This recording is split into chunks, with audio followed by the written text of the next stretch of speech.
a manos del faraón en Megido. Entonces sube su hijo Joacaz sube al trono.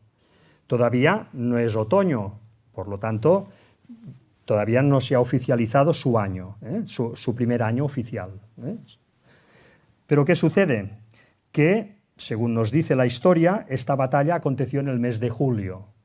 Por lo tanto, si aconteció en el mes de julio, tenemos agosto, septiembre, octubre, por tanto, ya da tiempo para que Joacaz empezara su primer año oficial. No sé si me explico, o sea, empieza a gobernar cuando muere su padre, a mediados de verano, y pasan 2 meses y sube y se oficializa su reinado, ya es el primer año oficial. Este rey, Joacaz, se dijo que gobernó 3 meses, por tanto, en su segundo mes, vamos a decir, que se le nombra rey de Judá oficialmente y gobernará otro mes, ese año ya es de Joacaz, aunque luego sabemos que entra el mismo faraón de Egipto y lo depone, ¿vale? Y pone a su hermano. Pero él ya ha tenido tiempo de que ese año sea considerado de Joacaz.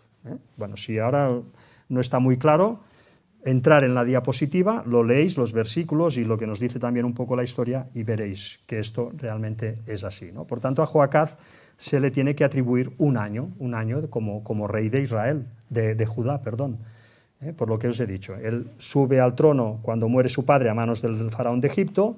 Esto sucede a mediados de verano, empieza otoño, él todavía es rey, es declarado ese primer año de ese rey, del rey Joacaz, pero al cabo de un mes de ser el rey ya oficial, viene otra vez el faraón de Egipto y lo saca fuera. Por tanto, ha gobernado muy poco, pero ese año ya se considera de Joacaz. Es la forma como ellos contaban los años, ¿no? No lo contaban como nosotros lo hacemos ahora, el año 1990, no, ellos contaban el primer año del rey tal, el tercer año del rey cual. Era su forma de computar el calendario. Por tanto, ese año es el de Joacaz, que es el 609-608. Sigamos, fecha 49, del otoño del 608 al verano del 607, pues año 1 del reinado de Joacim de Judá. Aquí tampoco tenemos ninguna dificultad, porque pasado ese año de Joacim, ya empezó a gobernar pues Joacim, ¿no? Tenemos, esto es un poco liante, ¿no? Porque tenemos a Joacaz, tenemos ahora que sube al trono Joacim, bueno, aunque subiera poco después de que el faraón de Egipto depusiera a Joacaz, ¿no? Y estará prácticamente un año gobernando, pero no será hasta otoño que será el primer año de este rey, del rey Joacim. Por tanto, bueno, pues aquí tenemos el primer año de reinado de Joacim de Judá, será pues esto, del 608 al 607. Aquí lo tenemos, pues, el versículo donde sale, y la fecha 50, que es del otoño del 597 a.C. al verano de 596 a.C. Aquí también hay que ir con mucho cuidado. Este es el año 1 del reinado de Sedequías de Judá, que será ya el último rey de Judá. El último rey será Sedequías. Este será el rey que Nabucodonosor, ¿no? Pues lo dejará ciego, etcétera, etcétera. Bueno, pues este rey Sedequías, su primer año de reinado es el otoño de 597 al 596. Aquí vemos pues el reinado del rey anterior, Joacim, ¿no? Que gobernará esos 11 años, ¿no? Pero aquí tenemos que ir otra vez con mucho cuidado, porque se nos dice que entre Joacim y Sedequías gobernó Joaquín 3 meses. Entonces, ¿esto cómo lo encajamos, ¿no? Claro, pasa como en el rey anterior que hemos visto que también gobernó 3 meses, pero que se pudo llegar a contabilizar su primer año como de una forma oficial porque ya traspasó el otoño. ¿O este caso es diferente? Bueno, cuando uno lee la historia, pues este caso realmente es diferente. Vamos a ver lo que nos dice, lo que he apuntado yo aquí, que lo he sacado del comentario bíblico adventista, me parece que es, no, de la Wikipedia. Bueno, no sé de dónde lo he sacado, perdonad, ahora no me acuerdo. Ahora no me acuerdo, ya os lo diré la próxima vez. Dice, la crónica babilónica, publicada en 1956, describe la captura de Jerusalén en el año 597 a.C., y la cautividad de Joaquín con las siguientes frases. Por tanto, Muere Joacim en el año 11 de su reinado y sube su hijo Joaquín. Este Joaquín, ¿cuándo subió al reino? Dice, acampó contra la ciudad de Judá y el segundo día del mes de Adar tomó la ciudad y capturó al rey. Por tanto, en invierno. Adar era invierno. Designó allí un rey de su elección, recibió un pesado tributo y los envió a Babilonia. Este texto da una fecha exacta para el comienzo de la cautividad de Joaquín, que en términos de nuestro calendario sería aproximadamente el 16 de marzo de 597 a.C. Bueno, en definitiva, muere Joacim, sube al reinado Joaquín. ¿Y cuándo se lo llevan preso? ¿Cuándo se lo lleva preso Nabucodonosor a Joaquín? Cuando lleva 3 meses gobernando. ¿En qué momento? En marzo. Por tanto, bueno, este rey empezó a gobernar pues en pleno invierno, ¿no? O sea, no había llegado todavía, no había cruzado todavía el verano, la primavera, el verano, y no había llegado al otoño, donde hubiera sido su primer año oficial.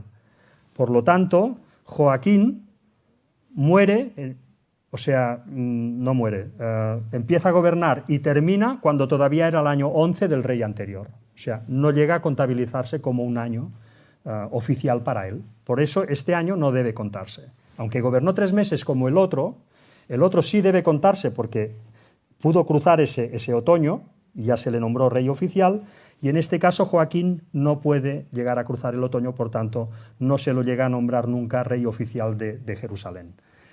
Por esta razón histórica que os estoy comentando ahora, ¿no? Así que Joaquín, ¿no?, el rey que gobernó 3 meses, gobernó de marzo a junio del 597 a.C., no pudiendo iniciar su año oficial en octubre, que en octubre empezaría, pues por tanto, el siguiente rey, ya su año oficial, que sería Sedequías. Por tanto, este rey nos lo tenemos que saltar. Fijémonos que tenemos que ir con una lupa, ¿no?, para poder poner bien los datos, porque si no, es cuando ya nos perdemos y no encaja nada, ¿no? Si lo hacemos bien, tal como lo hizo James Ussher, todo tiene que encajar. Finalmente, ya estamos llegando al final, quedan 2 fechas. Fecha 51, del otoño del 587 al verano de 586, Jerusalén y su templo son destruidos el verano de 586 a.C.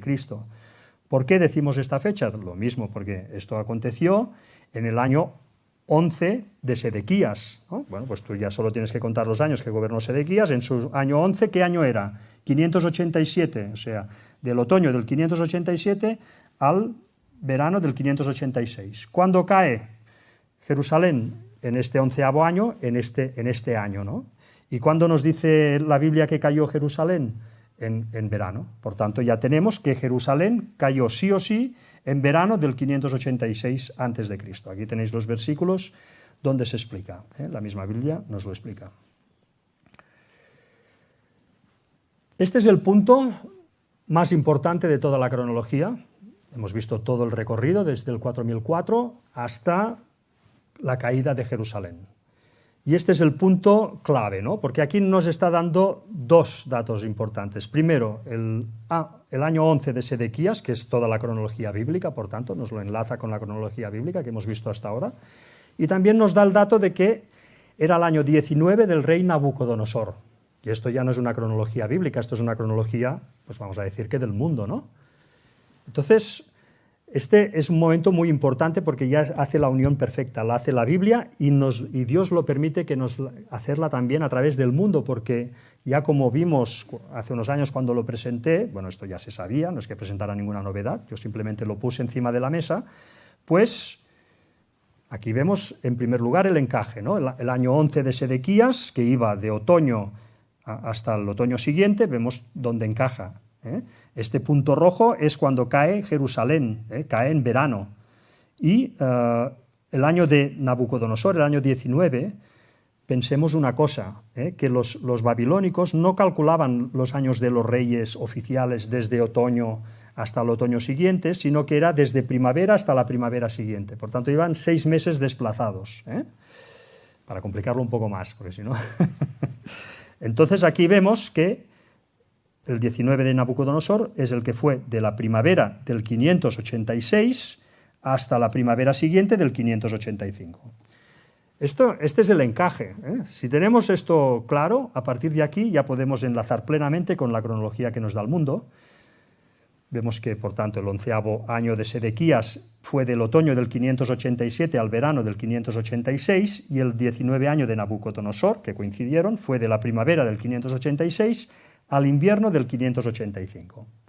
Si nosotros sumamos, veremos que el año 37 de Nabucodonosor, esto pasó en el año 19, la caída de Jerusalén, si sumamos y nos vamos hasta su año 37, veremos que sí o sí su año 37 fue de la primavera del 568 al invierno del 567. Y este dato se puede demostrar que realmente, el año 37 de Nabucodonosor, ocurrió exactamente en este periodo de tiempo, porque se ha conservado una tablilla babilónica, la BAT 4956, que resulta que es un registro del año 37 de Nabucodonosor, con todos los movimientos astrológicos que hubo en ese periodo. ¿Astronómicos o astrológicos? Siempre me confundo con esto. La ciencia del cielo. Astronómico, vale, gracias. Pues hay todos los movimientos astronómicos que hubieron en los cielos de Babilonia en ese año 37 de Nabucodonosor. Entonces, los científicos hoy en día, haciendo proyecciones del pasado, llegan a la conclusión de que sí o sí, porque hay eclipse lunar, etcétera, etcétera, que ese año 37 de Nabucodonosor fue el año 568 de nuestro calendario. Por eso nosotros podemos saber que exactamente Jerusalén cayó en el año 19 de Nabucodonosor, que era el 586 a.C., que era el año 11 de Sedequías, y nos enlaza con toda la cronología que se va hasta el 4004 a.C.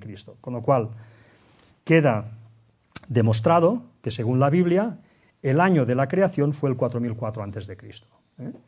Y a partir de aquí ya solo tenemos que hacer pues, la operación con los datos que ya tenemos. Si Adán hemos dicho que cayó en el 3970 a.C., le restamos 6000 años, nos vamos al 2030. Pero si descontamos el año cero, que sabemos que no existió, pues ya nos vamos al 2031. Por tanto, los 6000 años de pecado profetizados en la Biblia terminarán pues, en el 2031. O sea, según la Biblia no hay ninguna duda. Otra cosa es que luego nosotros creamos en la Biblia o digamos que la cronología bíblica no hay que considerarla.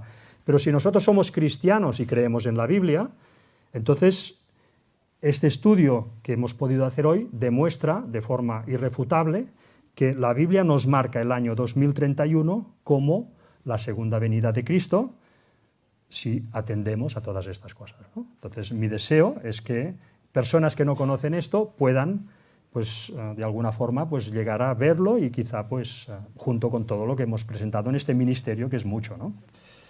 Y nada más, hermanos, pues hasta aquí este culto y vamos a terminar con una oración.